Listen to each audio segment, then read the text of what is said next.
Quero convidar os irmãos para abrir sua Bíblia na Epístola de Tiago. Epístola de Tiago.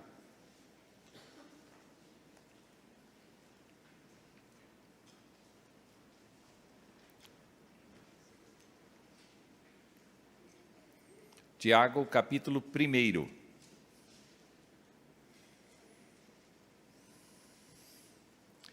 Epístola de Tiago,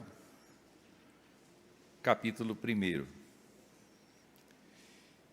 E nós vamos fazer a leitura do verso 12 ao verso de número 18.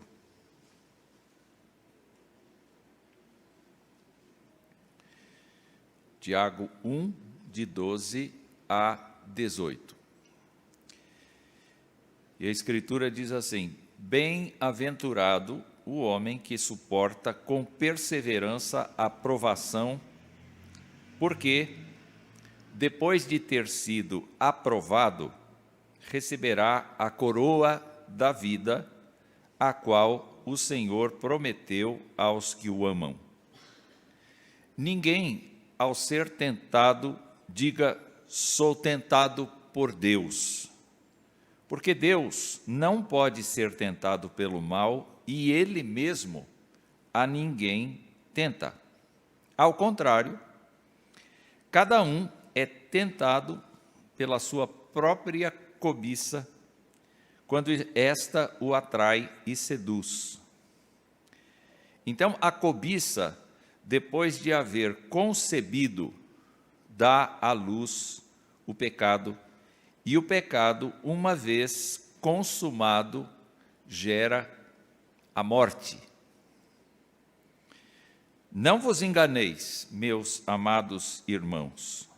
Toda boa dádiva e todo dom perfeito são lá do alto, descendo do Pai das luzes, em quem não pode existir variação ou sombra de mudança, pois segundo o seu querer, Ele nos gerou pela palavra da verdade, para que fôssemos como que primícias de suas criaturas. Nosso Pai, nós estamos diante da Bíblia, diante da Tua palavra, e o Senhor sabe como o nosso coração é limitado, o nosso entendimento é pequeno, mas nós te damos graças, porque não é o ser humano, não é o pregador que abre o nosso entendimento, é o Teu Espírito que abre o nosso entendimento para compreender a Tua palavra. E nós queremos pedir humildemente, ó Deus, que o Senhor nos guie neste percurso que vamos fazer aqui do texto. E nós suplicamos que o Senhor abençoe cada alma que está aqui, desde a criancinha até a pessoa mais idosa. Nós pedimos que o Senhor nos ensine a viver para a Tua glória, para a Tua honra, por meio de tudo quanto está acontecendo aqui neste tempo, mas especialmente agora por Tua palavra. Nós oramos agradecidos em nome de Jesus. Amém. Nós estamos, então, absolutamente certos de que Jesus Cristo veio e vem em carne, não é verdade? Nós estamos certos de que Ele foi crucificado e o seu sacrifício foi de caráter vicário, foi de caráter salvífico, foi de caráter remidor. Toda pessoa que confessa a Jesus Cristo como seu Senhor e Salvador se torna, como nós vimos no início do culto, um cristão. Ser cristão implica numa novidade de vida.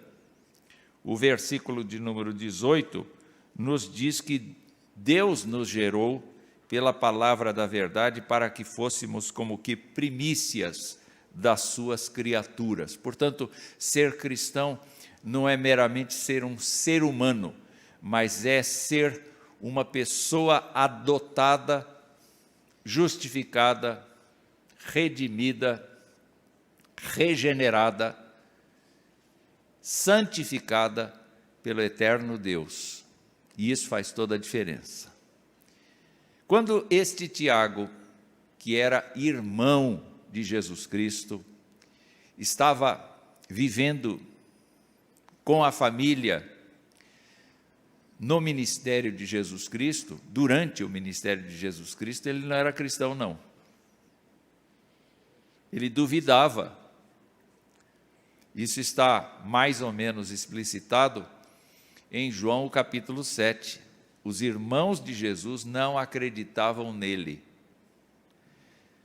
Mas o que nós vemos aqui é que houve de fato uma conversão, e esse Tiago se tornou uma autoridade eclesiástica no seio da igreja primitiva.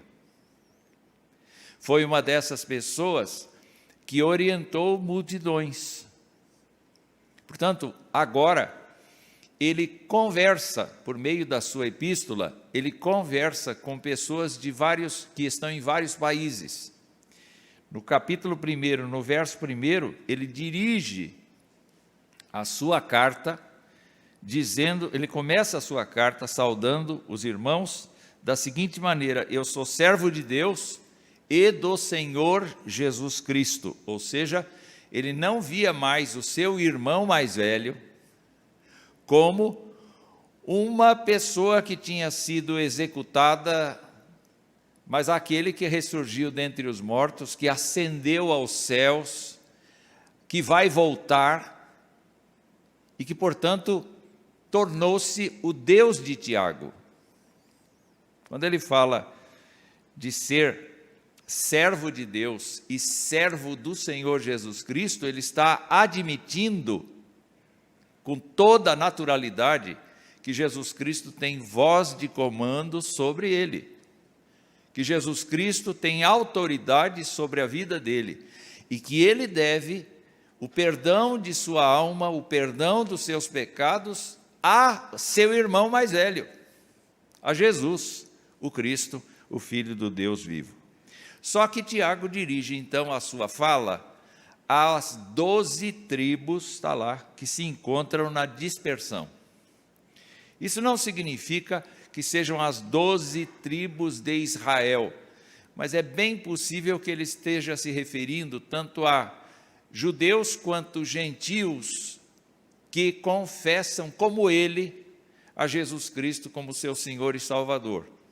Portanto, o Israel de Deus, portanto, a igreja de Deus que está espalhada em várias localidades, não apenas naquela parte da Palestina, mas em toda a Europa, em toda a Ásia Menor, em todo o norte da África e assim por diante.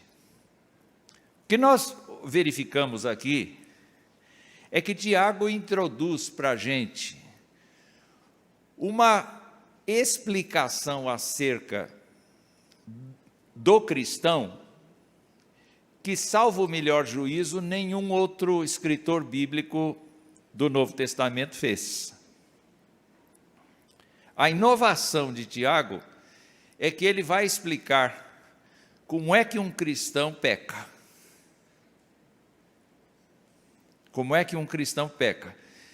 É claro que nós sabemos pelo conteúdo do Novo Testamento inteiro que nós somos concebidos em pecado, que a maioria, ou melhor, que a totalidade dos seres humanos é pecadora, mas nós temos no próprio Novo Testamento a explicação de que um crente, um cristão, uma cristã, é uma pessoa que recebeu uma nova natureza. O apóstolo Paulo dizia que nós somos novas criaturas.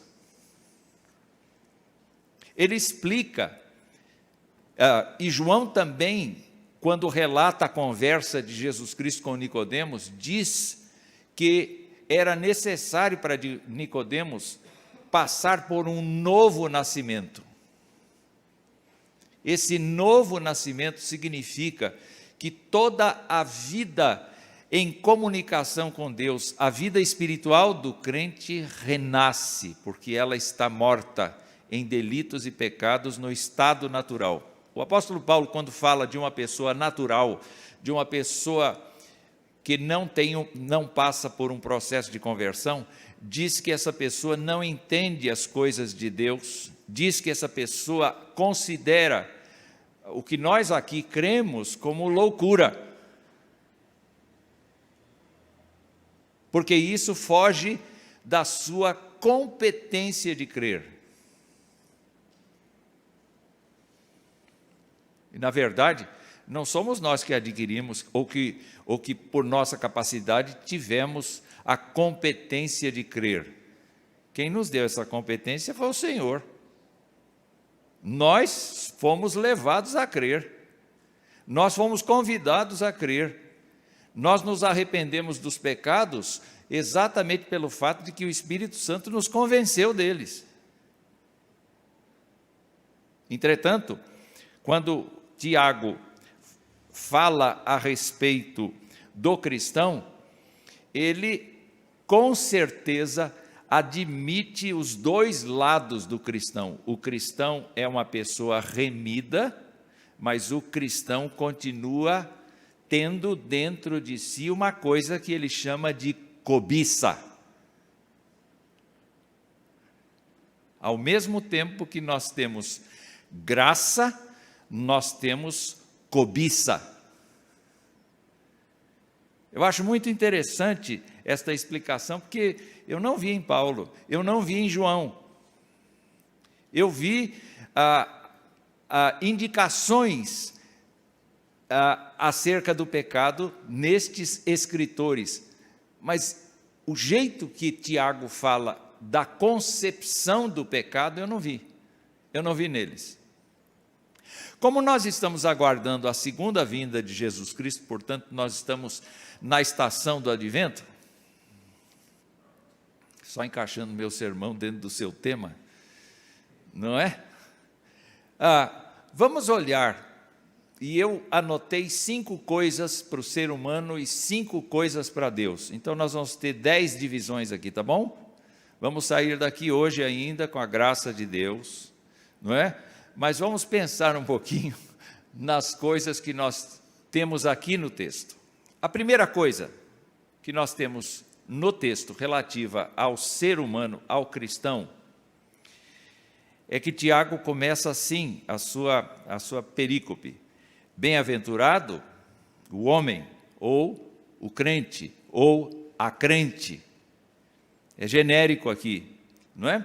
Bem-aventurado o homem que suporta com perseverança a provação. Porque, depois de ter sido aprovado, receberá a coroa da vida, a qual o Senhor prometeu aos que o amam. Bom, primeira observação aqui, Tiago diz que um crente vive dentro de situações que são muito boas e de situações que são muito difíceis. Ontem o nosso pastor passou por uma situação bem difícil, mas ele estava em paz, não estava? E vocês devem orar por ele, porque ele foi um instrumento nas mãos de Deus ontem na reunião do presbitério, exatamente por conta de mediar as discussões. Não é fácil a gente mediar os debates. E ele então foi usado por Deus exatamente para mediar os debates. Eu estava orando lá no meu cantinho por ele, não é? Mas ele precisava passar por isso. Ele precisava passar por isso, porque assim ele ganha cancha, ele ganha experiência, ele ganha força. Não é? Viu, Raquel? Fica firme. Então, diante de Tiago, voltando a falar de Tiago, ele admite que um cristão não vive o tempo todo com felicidade. Ele admite que o cristão vive tempos difíceis, tempos complexos, situações que não entende. E acredito eu que em relação à sociedade, o cristão mais sofre do que fica feliz.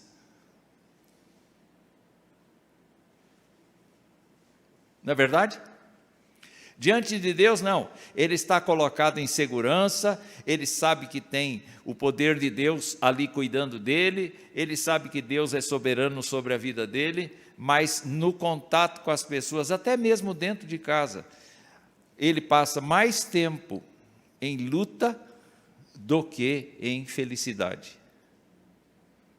Só que o Tiago diz isso de uma forma muito gostosa. Quando você suporta essa pressão toda, quando você vive numa situação de sujeição, de dependência do Senhor, de oração, lançando seus conflitos diante de Deus, como foi dito na mensagem hoje de manhã, quando você usa as palavras de um salmo para expressar a sua luta diante de Deus, e aquela fase difícil passa, ou então ela diminui de força e você se sente um pouco mais confortável, ele diz que você é uma pessoa bem-aventurada, uma pessoa feliz, uma pessoa fortalecida. O crente é chamado de bem-aventurado exatamente por suportar insistentemente, com perseverança, as lutas da vida. Mas, em segundo lugar, vejam que eu já fui para o segundo ponto, não é? Faltam só 9. Então, quando ele chega um pouco mais adiante, ele diz assim: o cristão, sob hipótese nenhuma, pode dizer que foi Deus que o colocou nessa enrascada, ou que o tentou, ou que o provou, que o perturbou.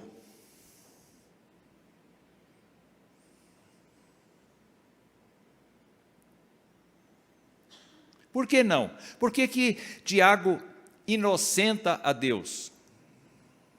Daqui a pouco a gente vai ver como ele fala de Deus. Mas agora,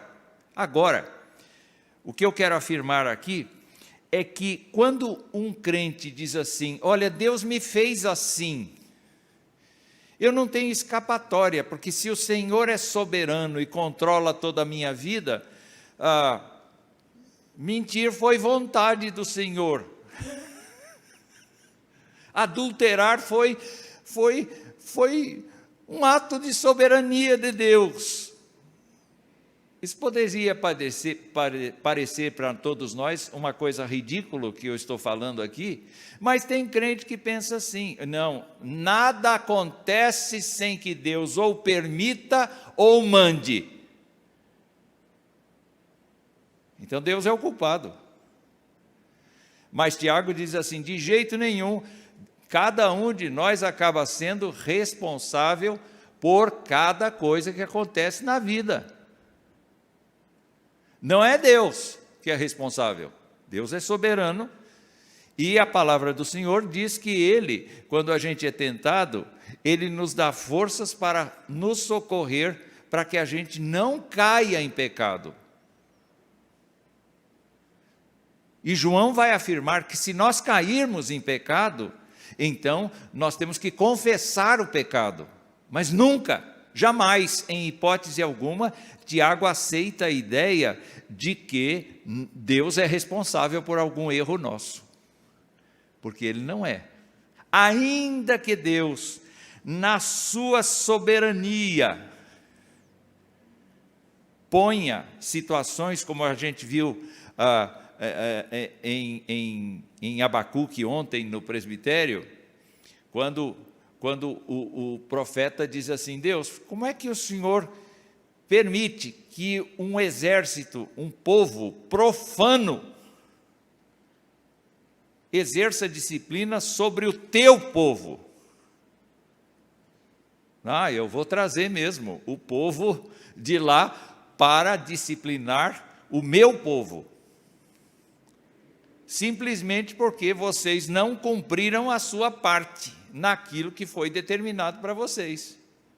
Se vocês andarem comigo, eu vou proteger vocês, eu vou cuidar de vocês.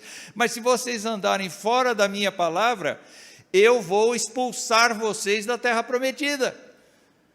Então Deus estava sendo absolutamente coerente e utilizando um povo pior que o judeu para disciplinar o judeu, ajudar o reino de Judá. Eu fico pensando aqui no fato de que tantas vezes a gente coloca a culpa em Deus. Vocês se lembram da criação? Vocês se lembram da queda? Um foi pondo a culpa no outro, nunca admitindo. Aí quando chegou em Adão, ele disse assim: foi a mulher que tu me deste.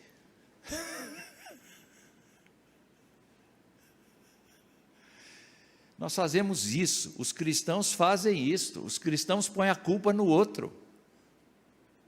Nós imitamos o nosso pai primeiro, nós colocamos a culpa no outro. Eu tive uma professora de psicologia na minha mocidade, que ela me ensinou mecanismos de desculpas. E a gente fez uma tabelinha, porque para cada dia, para não repetir, a gente usava uma desculpa diferente. Mas nunca era a gente. O cristão pode cair nesse erro. E o que o Senhor está dizendo, o que Tiago está dizendo, é que mesmo que a gente erre, a gente profana ainda mais o nome de Deus se a gente disser que foi Ele que nos levou a isso. A terceira coisa, que eu achei muito interessante, porque ele foi descrevendo como é que a gente peca. E é uma coisa muito importante, eu acho que é muito importante, me desperta, toda vez que eu penso nisso, me desperta para o jeito que eu sou. Eu acompanho Lutero naquela célebre postura dele, de que nós somos simultaneamente salvos, justificados por Deus, perdoados por Deus, e simultaneamente pecadores. Nós continuamos com o pecado. O crente habita com uma natureza nova, que é a mente de Cristo na sua existência, mas continua convivendo até o fim da sua vida com a sua natureza impura, rebelde, que o apóstolo Paulo usa a seguinte nomenclatura: mortifique os atos dessa natureza que está aí, mortifique, e conceda espaço para esta nova natureza. Tiago não entra nesse detalhe do que fazer aqui, nesse texto, mas o que ele nos mostra é o seguinte: cada um, verso 14, cada um é tentado pela sua própria cobiça. Então, as crianças têm, os adolescentes têm, os jovens têm, as mulheres têm, os homens têm. Nós temos cobiça. Eu me lembro de um certo tipo de equipamento, muito antigo, que eu acho que era um aquecedor a gás, que eu vi lá na casa do Sérgio, no Rio de Janeiro, naquele tempo que a gente era muito novo, que era um aquecedor de água que ficava com uma chama pequenininha. Ela ficava com uma chama, o tempo todo aquela chama ali brilhando, e quando então se acionava todo o sistema, de alguma maneira aquela água era aquecida, mas a chama ficava ali. E eu fiquei pensando, cobiça é assim. Ela está acesa no nosso coração hoje à noite. Ela está aí. Do mesmo jeito que o Espírito Santo está habitando no nosso coração, a cobiça também. Não é engraçado isso? Não é confuso isso? Não é difícil isso? Não é complexo isso? E não tem jeito dela apagar. Ela não apaga, porque a nossa natureza é corrompida até o fim. Embora nós estejamos justificados e salvos em esperança, A cobiça está aí. Tanto é que a gente é capaz de sair daqui do culto e mentir. Porque ela está viva. E Tiago mostra que o crente convive com essa natureza corrompida. E por isso o caráter do crente está exposto àquilo que atrai a cobiça que ele tem no coração.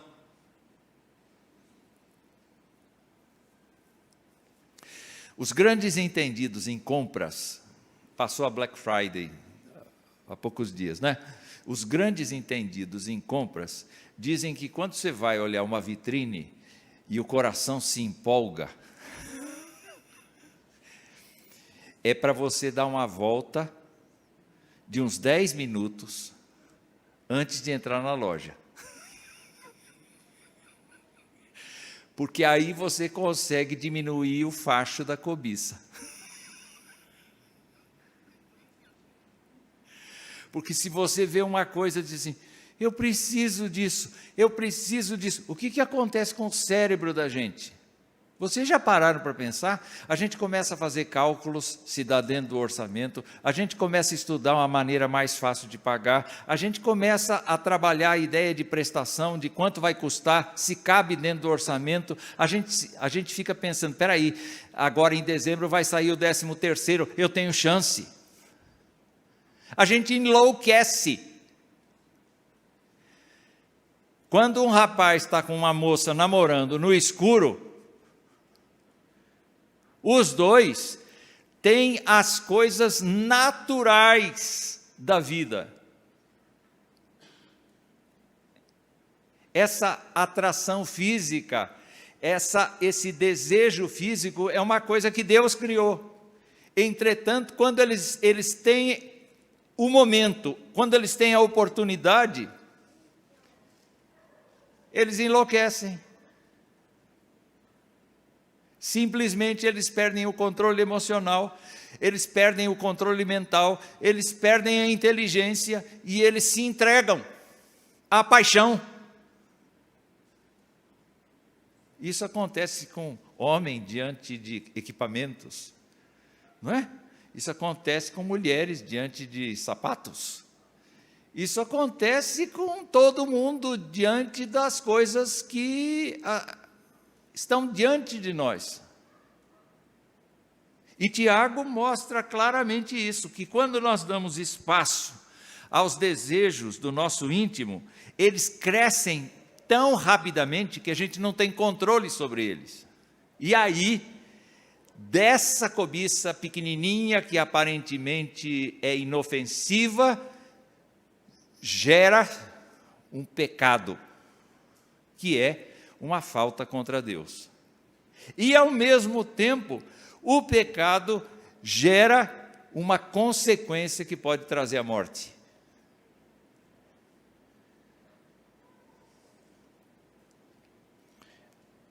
Alguns comentaristas dizem que essa cobiça é comparável a uma prostituta ou um prostituto.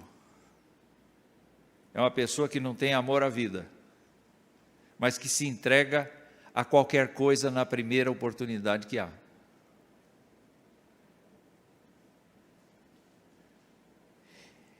Nós aprendemos então em Tiago que basta uma faísca para o crente errar. É por isso que hoje de manhã nós ouvimos que nós estamos em guerra. Mas não é guerra contra as pessoas, é guerra contra os principados e potestades. Porque a Escritura vai dizer que não é apenas a faísca que a gente tem dentro da gente. É o próprio diabo ao redor, procurando os desatentos, procurando sem oração, procurando sem comunhão, procurando aqueles que estão vulneráveis, porque ele é antigo, o diabo é antigo, e o diabo é observador, e o diabo é astuto, o diabo é como ladrão. Antes do ladrão roubar, o bom ladrão, né? Não é o mau ladrão, não. O bom ladrão, não é o ladrão de esquina. É aquele ladrão mesmo. Ele passa tempos e tempos e tempos pesquisando a casa que ele vai entrar, por onde ele vai entrar, por onde ele vai sair, quando é que as pessoas estão lá dentro. Ele faz uma análise do mercado.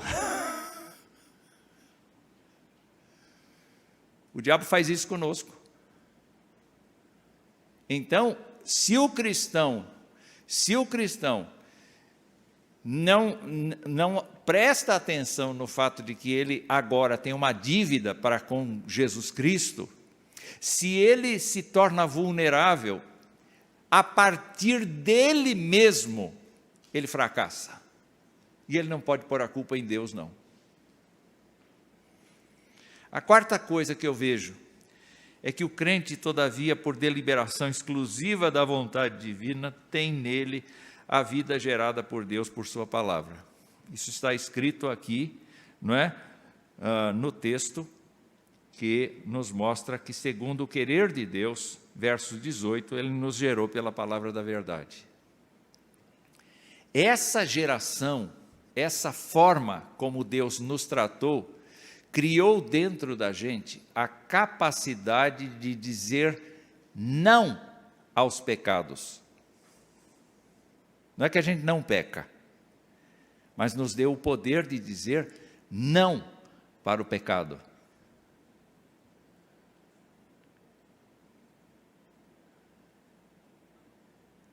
O apóstolo Paulo disse assim: todas as coisas me são lícitas, mas nem todas me convêm. E eu não me deixarei dominar por nenhuma delas. O grande segredo da gente está em... A gente foi faiscado, a gente cai fora. A gente não deixa a coisa crescer, porque se ela crescer, vai ser em pouquíssimos segundos. Quase nada, em milésimos de segundos, e nós já estamos ferindo a gloriosa santidade de Deus. Então, nós recebemos esta nova vida. E nesta nova vida, é só ler com muita atenção Romanos capítulo 6, a gente descobre que Deus nos ajuda a não pecar. Que Deus nos ajuda a evitar o pecado, a sair das coisas que ferem a Ele. Um crente só vai compreender isso se ele tiver amor por Deus. Porque se ele não tiver amor por Deus, se ele for um crente nominal, se ele for um crente tradicionalista, se ele for um crente de fachada, ele não vai saber, ele não vai querer, ele não vai se envolver com Deus. A última coisa dos homens, já estou na quinta. Por ser geração de Deus, o crente é incluído no projeto divino da salvação como primícia das suas criaturas. Você pode imaginar? Pode imaginar o que acontece com o estado de uma pessoa que confessa Jesus Cristo como Senhor e Salvador, em que patamar de importância ela está? Obviamente, quem está no topo é a Trindade excelsa, a Trindade Santa. O Pai, o Filho e o Espírito Santo, e não há ninguém igual a eles. Concordam? Muito bem. Agora, do jeito que Hebreus coloca, o crente, o cristão, está numa posição em que os anjos são auxiliares dele. Porque os anjos são espíritos ministradores a favor dos que hão de herdar a salvação. Portanto, o cristão está numa posição de assentar-se nos lugares celestiais em Cristo Jesus. Efésios capítulo 2. Olha que honra! Os demônios, Satanás, estão lá para trás. Mas atrás de nós estão os nossos semelhantes que não têm a Jesus Cristo como seu Senhor e Salvador. Eles não são primícias da criação de Deus. atrás de nós, está a natureza que Deus criou. Atrás do cristão, porque o cristão se tornou a primeira, se tornou a parte mais importante e solene da aliança de Deus. É assim que Tiago vê. Pelo menos é como eu interpreto. Então vamos recordar os 5 pontos para eu deixar de lado. O primeiro ponto é que uma pessoa que resiste é bem-aventurada. O segundo ponto é que uma pessoa não pode acusar a Deus de ter obrigado ela a fracassar. A terceira coisa é que uma pessoa vive, sim, com a cobiça dentro do seu coração, mesmo sendo crente. E essa cobiça se atiça se a gente for distraído, se a gente deixar. A quarta coisa é que o crente tem uma vida gerada pelo Senhor.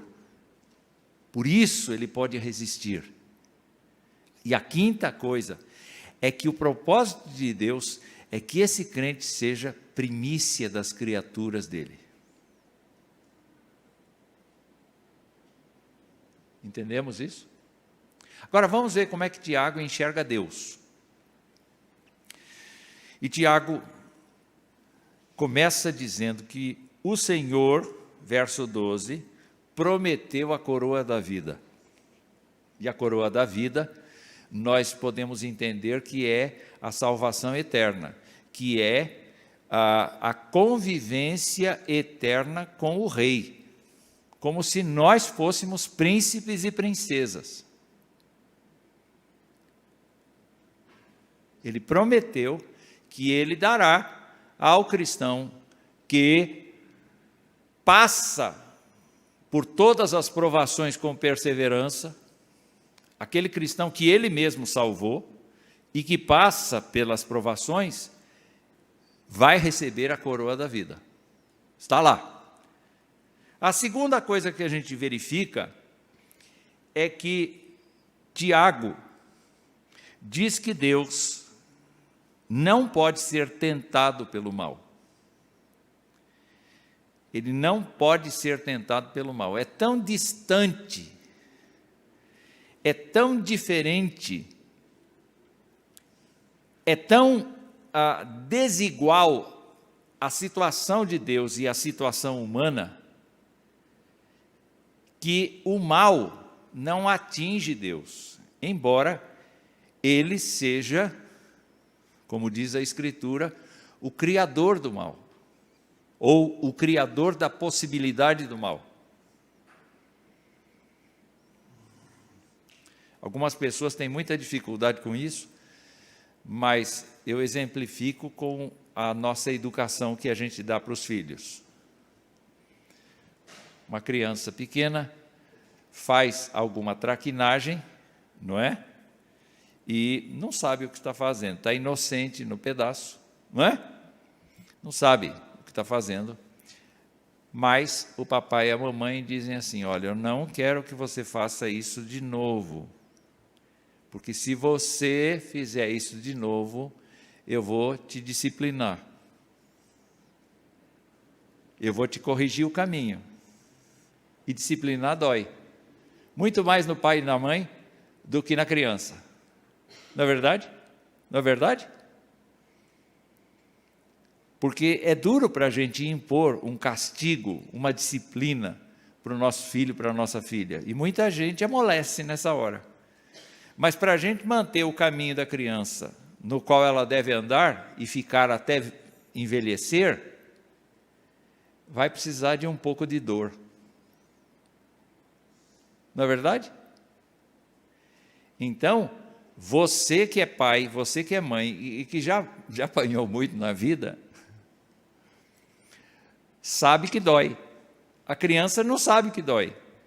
Mas quando você diz assim, olha, eu vou disciplinar você, você criou a possibilidade dela sofrer. É assim que eu entendo como Deus criou o mal. se você comer do fruto da árvore, você vai morrer. Quem criou essa condição? Foi o diabo? Não, foi o próprio Deus. E isso seria uma consequência do erro. Então ele abre espaço nesse lado tão difícil, tão complexo, para ter lá a possibilidade da pessoa cair. Se Adão e Eva não tivessem comido do fruto, eles teriam continuado na presença do Senhor indefinidamente. Mas estava aberto o expediente do mal. E não estava aberto por eles próprios, mas pelo Senhor que os criou. Do mesmo jeito, Deus não pode ser tocado pelo mal, porque Ele está muito acima de toda e qualquer coisa que exista. Então, a natureza santa de Deus, a natureza boa de Deus, a benignidade de Deus, não tem qualquer compatibilidade com o nosso pecado. É por isso que quando a gente peca, a gente não tem ideia de quanto é que a gente machuca o coração de Deus. A gente não faz ideia. Porque Deus não tolera isso. Nós ouvimos isso hoje de manhã. Deus não tolera pecados. Deus não aceita pecados. Deus ama a gente, mas não aceita o que a gente faz. Então, olhando para o texto outra vez, nós vemos ainda mais uma coisa, dizendo que Deus não pode ser tentado pelo mal e Ele mesmo a ninguém tenta. Deus prova, mas Deus não tenta. Qual a diferença entre provar e tentar? Qual a diferença? A diferença é que a tentação é sempre um toque na cobiça. É direcionado para a cobiça que a gente tem. E a provação pode ser vista, às vezes ela é encarada como sinônimo de tentação, mas a provação pode muito bem ser vista como um teste que Deus faz. Lá em Deuteronômio 13, por exemplo, Deus diz assim, olha, quando eu suscitar um sonhador que fale no meio de vocês, profecias, vocês não devem dar ouvidos a ele. Por quê? Porque eu vos provo. Eu estou fazendo prova. Eu não estou acendendo a sua faísca. Eu estou fazendo uma prova de que você é fiel a mim. Então Deus, ainda que seja soberano e utilize o mal como uma forma de provar os seus, não atua jamais como tentador. O tentador é o maligno. E Deus é benigno. A quarta coisa, eu já estou no número 9. Bom, né? Os irmãos devem estar alegres com isso. Ele é chamado por Tiago de Pai das Luzes. Está aqui. No verso de número 17, ele diz que Deus é o Pai das Luzes. E quando a gente pensa na ideia de Tiago, a gente vê o seguinte, que ele, de certa maneira, falou dos luminares que existem e que mantêm a vida no nosso planeta. O Sol, a Lua, não é? Estrelas, essas coisas todas. Porque é muito interessante que eles têm um brilho e um calor que se modifica durante o dia. Não é verdade? Vocês sabiam que a hora mais quente do dia é 3 da tarde, não meio-dia? Pois é, eu estou aprendendo com isso, com a previsão do tempo.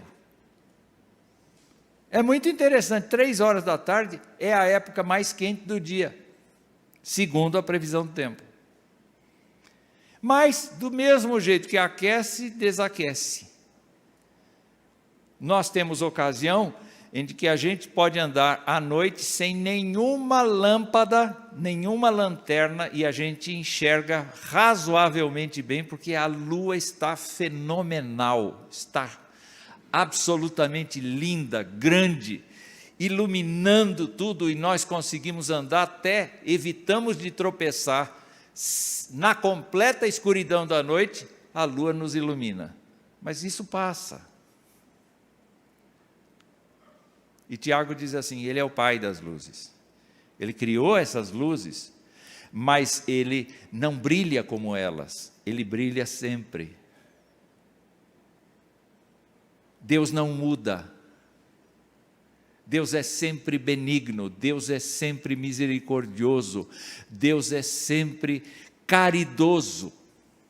É por isso que ele não tenta ninguém, e ele não pode ser tentado por ninguém, por nada, e ao mesmo tempo ele vai dar a coroa da vida, porque ele tem em si mesmo esta luz. E João vai dizer, Deus é luz. E a última coisa que eu vejo nesse texto é que Deus é a fonte única de toda boa dádiva e todo dom perfeito para capacitar o crente a receber a coroa da vida. Muitas vezes, o próprio crente tem a ideia de que ter dinheiro no bolso é sinal da bênção de Deus. O judeu tinha isso. Ter filhos é bênção de Deus. A mulher estéril no tempo de Cristo era uma pessoa desprezada. No tempo de Jacó, era desprezado. No tempo de Samuel, de Ana, era desprezado. A gente pensa muitas vezes que a bênção de Deus está nas coisas, mas não está nas coisas. Se a gente trabalhar duro, se a gente fizer a nossa parte, a gente tem muita chance de ter um salário razoável, uma casa própria, a gente pode ter uma condução própria, não é? É certo que tem que andar com a Petrobras dentro do carro, porque senão não consegue, não é? Não é? Porque a coisa está muito feia mesmo, não é? De qualquer maneira, quando nós pensamos assim, eu quero trazer à memória o que me pode dar esperança.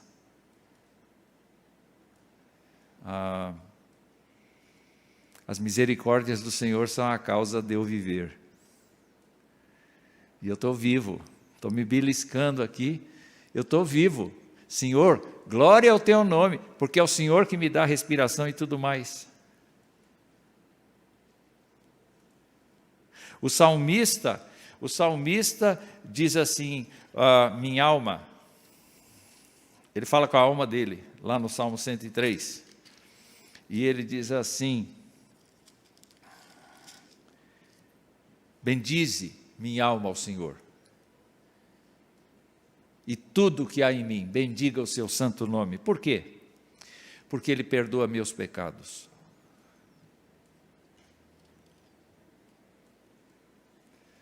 Ele não me condena mais, mas Ele perdoa. Quando as faíscas do meu coração carnal começam a explodir em ações pecaminosas, e eu confesso, Ele perdoa. Ele sara as minhas enfermidades. Tem enfermidade que Ele vai sarar, tem enfermidade que Ele não vai sarar, e Ele vai te dizer assim, bem baixinho no seu ouvido, a minha graça te basta, porque o meu poder se aperfeiçoa na fraqueza. É Ele quem mantém a minha vida. Olha, tanta gente morreu de Covid, e Deus não quis que a gente morresse. Alguns de nós aqui sofremos com a Covid, passamos mal. Mas outros foram, nós não fomos. Será que a gente deve dizer alguma coisa para o Senhor? O que mais que ele fala? Ele diz que, o salmista diz que coroa de graça e misericórdia e farta de bens a nossa velhice. É mesmo. Bastante convênios com a Droga Raia, com a Drogazil, com a Droga... Não é? Ele permite que a gente, de alguma maneira, tenha dinheiro para comprar remédio. Não é? Enfim, quando você sai da farmácia e conseguiu trazer o remédio, o que você tem que fazer? Eu sou o máximo, o meu salário é bom. Nada disso. Senhor, olha, se esse medicamento permite que eu ainda tenha certo gosto pela vida, louvado seja o teu nome. Como foi bom que os especialistas descobrissem essas drogas e acabassem favorecendo que o meu corpo ainda resista um pouco mais por conta dessas coisas que eu tomo. E quanto mais a gente vive, mais a gente toma. Então, quando o Tiago olha para isto, ele diz assim: olha, se alguma coisa boa lhe acontece, louve a Deus. Porque não veio de você, não veio do seu esforço, não veio das coincidências da vida, não veio do bom coração do seu semelhante, veio do próprio Deus. Veio de lá.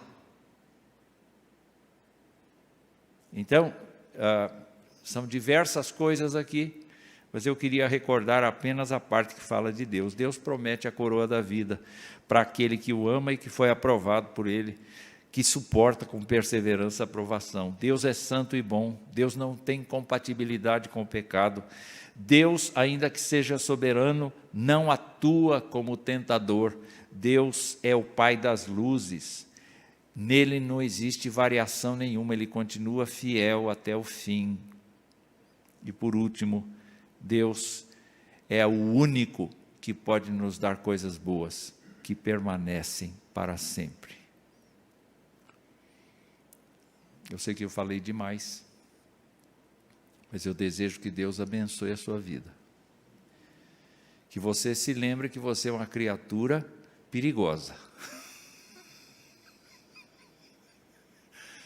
Que se desvia da glória de Deus e da vontade de Deus com a maior facilidade. Mas aspire a coroa da vida. Queira a coroa da vida. Queira conhecer o Senhor.